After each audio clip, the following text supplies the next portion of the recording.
This is going to be an Ultra Wormhole guide specifically about catching shiny Pokemon in Pokemon Ultra Sun and Ultra Moon because, my goodness, these are some of the craziest shiny odds we have ever seen in all of Pokemon. So the first thing you want to do is fly on over to Route 8, go inside the Pokemon Center, and buy a ton of Quick Balls.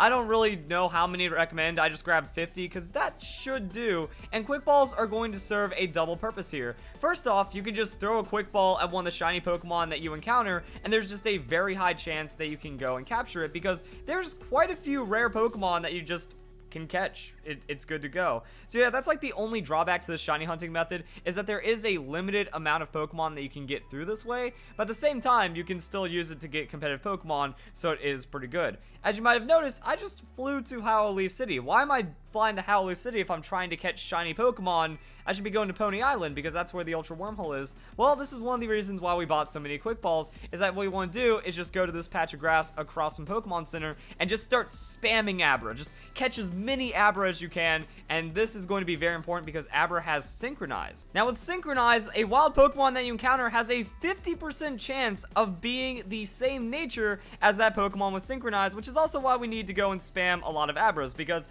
you can catch an Abra, but you can't guarantee its nature, and it kind of doesn't make sense to synchronize an Abra you've already had, so you can't really do anything to get the right nature. Also, Abra has a chance of not having the Synchronize ability, so you can just spend a lot of time and do this. However, if this is after Pokemon Bank, I made a similar guide already in Pokemon Sun and Moon, so if you have access to Pokemon Bank, you can just bulk trade all of your Abra, or if you just want to trade right now, Pokemon Ultra Sun, Ultra Moon, and Pokemon Sun and Moon are immediately compatible for trade, so you just start trading over some of the Abras that you already have in Pokemon Sun and Moon, and then you can start synchronizing that way if you want to. It's a little slower, but yeah, that's how you do it. If you have no idea how this works, just catch Abra and then look for the natures that you want. If it has Synchronize, you should be good to go. Now, this is also going to be risky in its own way, and let me go and tell you guys why it has a weird side effect. So I'm on the Cerebi page about Ultra Wormholes, and this is where things get a little weird. So like I said, there are a limited number of Pokemon that you can shiny hunt through this method, and there's only 20 of them because, as we can see, we have the yellow wormhole, we have the red, we have the green, and we have the blue wormhole, and there's only 5 Pokemon that can be encountered in each. So competitive shiny Pokemon are kind of limited in this regard, and also you can be a little bit predictive on it, that since there's 5 Pokemon, you can just kind of have an Abra for each desired Pokemon's nature that you want, and then a 6th Pokemon for capturing that Pokemon. But it's also awkward in that regard as well, because like the Pokemon, okay, so the Pokemon encounter is set when you go in, as well as the shininess. So you can just kind of keep resetting for that Pokemon. And that's a big aspect of this guide, is that once you go into a wormhole, you save before the encounter, because it's not like resetting it until that Pokemon's shiny. If it's a non-legendary encounter or a non-Ultra Beast encounter, that Pokemon will always be shiny, and then you're just re-rolling for the IVs in the nature. Now what you want to do is have all of your synchronized Pokemon fainted in your party, and then you just kind of swap around the synchronized Pokemon and make the desired nature the first one in your party, and then you just throw a Quick Ball first turn, 50% chance if it's good nature or not. If not, you just reset. Also, you can just do standard Pokemon catching from there. But as you can see, you can kind of guess which Pokemon are going to be in the wormhole, and then you can factor around it. Oh, I'm going to want a Swallow, I'm going to want a Yanmega. So you want a timid Pokemon, or you also want a jolly Pokemon with that Synchronize, and then you can kind of play around like that. So depending on what Pokemon, what nature, you want to have this already set in your mind competitively first, and then you go out and hunt those Pokemon. So that means you can target specific wormholes, or you can just do general shiny hunting once you've made it a pretty far distance through.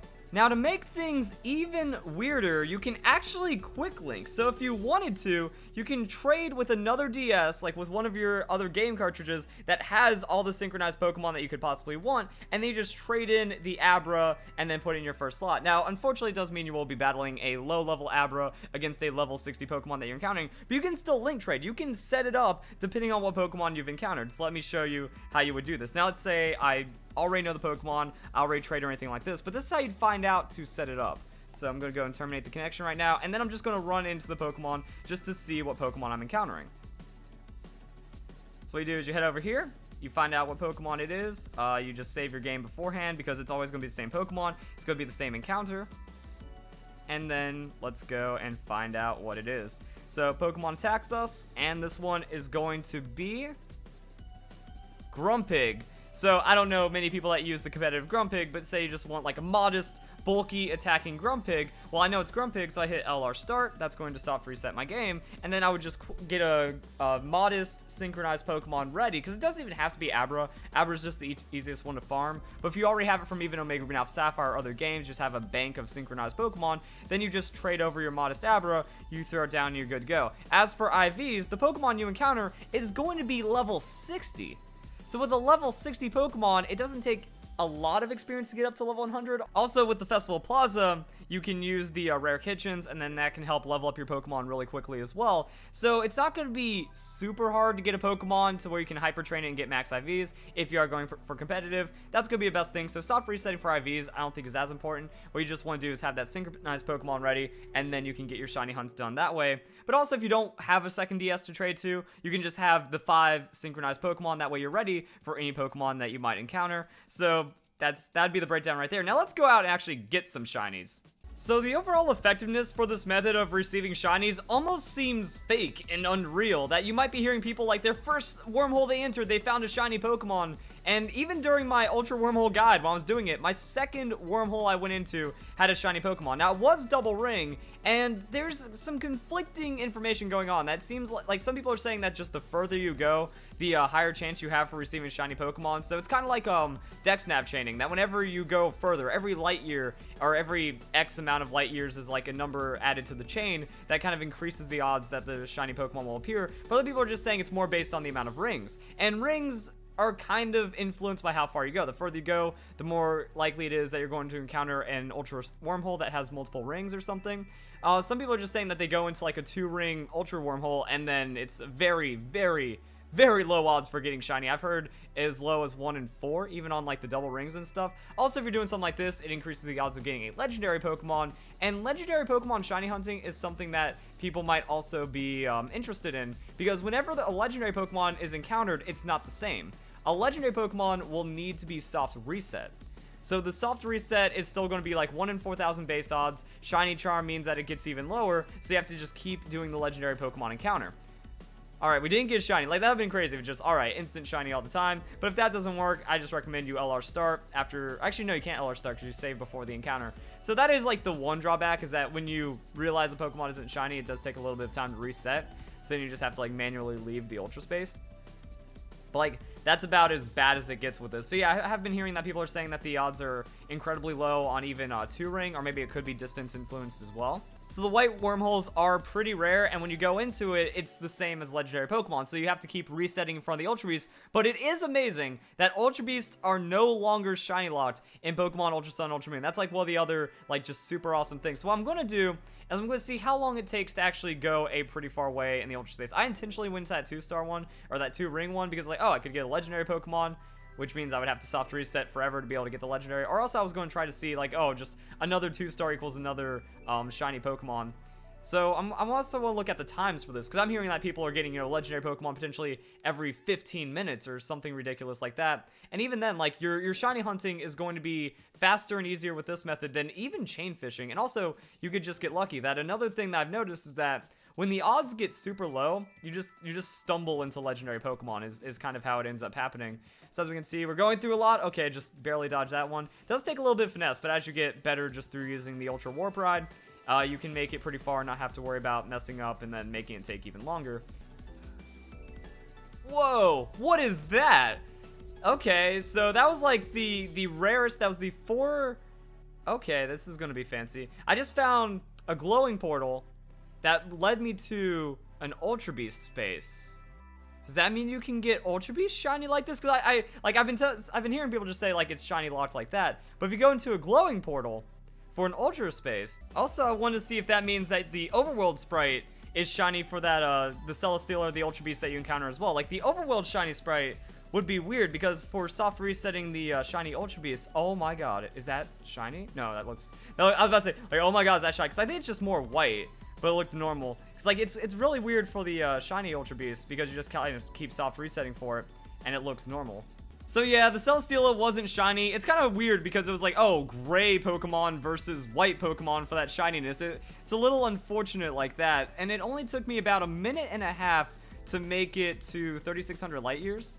But it was crazy. Like, I don't think I've ever seen anyone talking about that or what the results could have been of going into a white, like tier 4 glowing portal for the Ultra Beasts. So it looks like the Ultra Beasts, they're just flat. You have to soft reset in front of them. I don't know if that portal actually meant that you have better odds of soft resetting, like it globally reduces the chance to where it's just more common that way, or what. But that was pretty strange. And also, I've been hearing rumors that if you go into a glowing portal after you've called legendaries, because Ultra Beasts, you can catch multiple of them in Pokemon Ultra Sun, Ultra Moon, but when it comes to the legendary Pokemon, it's one time only. So if you go into one of those special ones with the after you've called the legendary Pokemon, then maybe that means you do get a shiny Pokemon that way. Ooh, that's a legendary right there. But I'm not going for legendaries. I'm going for shiny. So let's kind of keep going for the. I'm running out of speed though, and it looks like I'm gonna get sucked into that portal. All right, so we made it a pretty good distance. I'm also going. I didn't start immediately with that, but it looks like it only takes a couple of minutes to make it a couple thousand on that.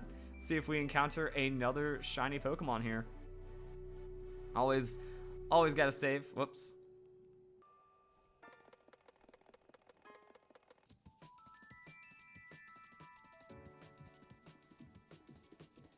This is ridiculous, guys. This is ridiculous. What? What? A shiny already? I ran out of steam. Oh my goodness. Okay. So what? That was a 2-ring shiny Yanmega. I saved before it. I want a shiny competitive Yanmega. So I guess I should trade in, I should trade for the timid synchronized Abra to end up with the shiny. I wasn't expecting a shiny just like that. So yeah, I think that was like 2 minutes, maybe. Actually, that was another 3600, but slightly slower. So yeah, a minute 45 for a shiny Pokemon like that after one failure and one testing an ultra wormhole that I've never seen before. Wow, This might need a nerf, guys. Just saying, this might need a nerf, because that's pretty ridiculous. I also don't have like weak. I kind of have weak Pokemon, but I'm not really ready to catch these guys. And for the most part, it would be fast for me to just LRA start right now, and like try for another quick ball. Because I guess Lunala has Hypnosis, which is a little helpful. I could Hypnosis into the type null to do some damage, but I mean, that's just the shiny Pokemon right there, and I'm going to do it timid anyway, so it's not worth really catching it. But I'm actually speechless at this. That's my second shiny in like 6 ultra wormholes, maybe 5 or something. Yeah, 5 ultra wormholes, because I did the guide and I did the shiny one. Okay, so after resetting for Yanmega a couple times, it looks like the ability might be set when the encounter is entered, because I tried to catch it like 10 times, and it was always Tinted Lens. Also, it was always Modest. So I'm wondering if there was a change to Synchronize and the way that it interacts with Pokemon that are found through the Ultra Wormholes and stuff. Could be a 100% chance from there. I want to just try it again, because you never know. Like, I might just encounter another Pokemon. Also, I wanted to check the abilities. Maybe it goes by where the ability is listed.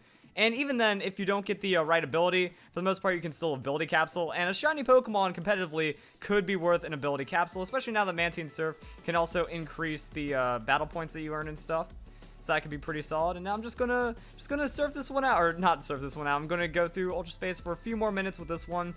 It looks like though there's not gonna be any hidden abilities. However, that's also why I want to do this. I want to check a couple more Pokemon encounters in the Ultra Space to see if there's like hidden abilities or anything that could happen. But it looks like I'm actually getting a good amount of speed. I've only hit a few blues, but I'm able to kind of counteract that with a little bit more power. So I have a decent amount of speed right now. There's a double right there. So we'll just wait until it forces me into one. I'll see how far I've made it. And if it's just, oh, by the way, back-to-back shinies. That definitely seems like a possibility. Oh, no. Oh, I thought I wasn't going to be able to dodge that one. Things are getting crazy, guys. But, yeah. So I'll just do this one live. That way you can kind of get a time gauge for yourself. And it might be that the further you go, the more it also drains your Pokemon. Like, it's just harder to kind of keep up. I don't know. Doing good. That blue kind of sucks, but it looks like we're just in a little bit of a lull right now, and hopefully if I do run out of energy, I end up making it into a double. Because like that's another risk, that if you get too greedy and you start running out of energy, because I can really feel like I'm slowing down right now. Let's just hit this one. Yeah. Oh, okay, let's not hit that one, because then that means it could just, oh no, even after going for so long, we could get sucked into like one that's just terrible. Yeah, it looks like we're on low speed, can't control Lunala at all. It's done. We're getting forced into this wormhole. All right, so it's only a 1. Yeah, so I guess that is another aspect of this, is just how hard you greed for it. But if this one ends up being shiny, then that could also show that maybe it is more distance-based than actual wormhole-based. But I'm actually thinking the rings in the wormhole are going to be a major factor in determining if the Pokemon's shiny or not. Like, I'm not expecting a shiny right now. And what do we got? Yeah, just regular Grumpig. Okay. Alright, and the Grumpig I caught has Own Tempo as an ability, so what I'm wondering is that maybe it always takes the second slot for abilities for the Pokemon, because as we can see, Own Tempo right here, and then Yanmega has Tinted Lens, so maybe it does go second slot. Worst case scenario, again, you just go and use the ability capsule on it. If you see any changes, those might be something worth noting, but the abilities on the Ultra Sun and Ultra Moon wormholes are a little more obscure right now, but what does this mean for shiny hunting? I don't think it necessarily kills it, but it means that there's like 20 free shiny Pokemon, and technically a few more if you are going for a Living Dex. Like, Living Dex means you need to catch the Nuzleaf, and also you need to catch the Lombre twice. That way you can have one shiny Lombre and Nuzleaf, and then one for the evolved forms. Also, I think it might make it hard to kind of capture all of them, because even though you have the guaranteed shiny encounter, there's only 20% chance that could be the Pokemon that you want. So you might get 6 Floatzel before you get one shiny of all the other ones. The odds could be really weird that way. However, as you can see, it doesn't take much time. If you do it correctly, you can get back-to-back shinies pretty easily. If you don't get greedy and you kind of time it well, that could also work out. And that's just kind of the breakdown. So it's pretty much spammable. You can get your 20 free shinies pretty quickly and then never touch it again, something like that, and then go to regular shiny hunting. I don't know. It's so different. It's such a crazy experience that I don't really have full thoughts on it right now. But I could see it be fun if people like race, world records for how many consecutive shiny Pokemon people encounter. That could maybe be the greatest feature that comes from this. So if you guys enjoyed the video, hope you all have a nice day. Thank you very much for watching.